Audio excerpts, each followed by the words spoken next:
François Duvalier né au Port-au-Prince. Il est le fils de Duval Duvalier, mais il devenant l'élève de sa tante. François Duvalier est devenu docteur en 1934, ce qui lui a amené à être appelé Papa Doc. Papa Doc commence sa carrière politique en 1946 comme général du service national de santé publique. Il sortit du gouvernement en 1950 pour faire de médecine parce qu'il obéissait Paul Melgoire. Paul Melgoire s'appelle aussi Bon Papa et il gagnait les forces comme une coupe militaire. Papa Doc a utilisé noir populisme pour obtenir les soutiens de la communauté noire quand le gouvernement de Bon Papa fait tombe. Après, Papa Doc annoncé comme il fait candidat le président. Il fait choisir comme président en 1957. Parallèlement, Papa Doc était très religieux. Il croit au vaudou. Il réanimait les traditions vaudou, mais il utilisait vaudou pour concilier son pouvoir. Il prétendait être lui-même Ufougang, qui est un chef spirituel, pour modeler ses marches et apparaît plus important.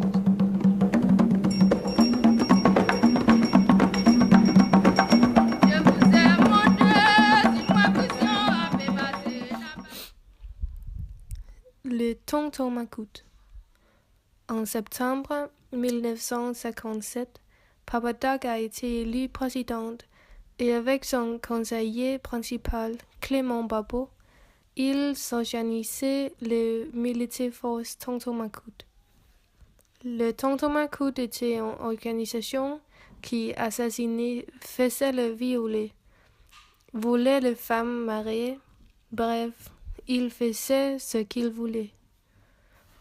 Il n'avait pas de frontières et la population d'Haïti était très peur du tonton Macoute.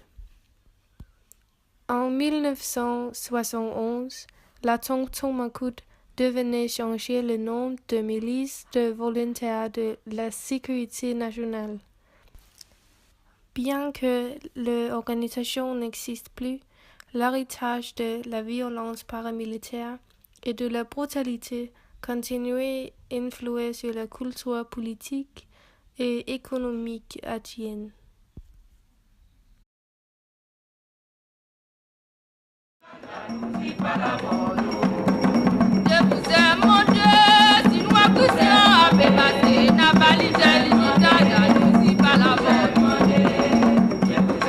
Jean-Claude Duvalier est né en 1951. Bébé Doc régissait de 1971 à 1986 après son père. Il avait seulement 19 ans quand il recevait la puissance. En 1986, il a été contraint de démissionner et de quitter le pays et aller en France.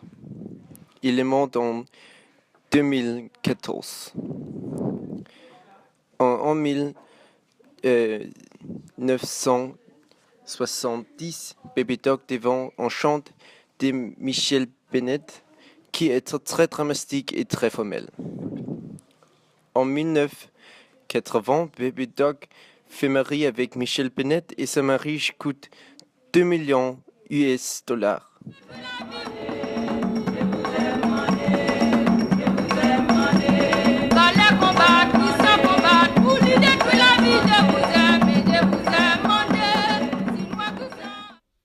La situation politique en Haïti est très chaotique et les Haïtiens en souffrent.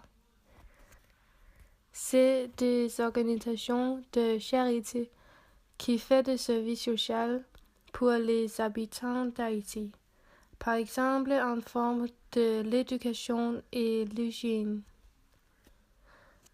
Plutôt la période avec la dictature, le système éducatif en Haïti était le meilleur en la Caraïbe. Des étudiants allaient en Haïti pour étudier. Encore aujourd'hui, Tout le progrès est arrêté. Les écoles sont privées et dirigées par des volontaires dans la plupart des cas.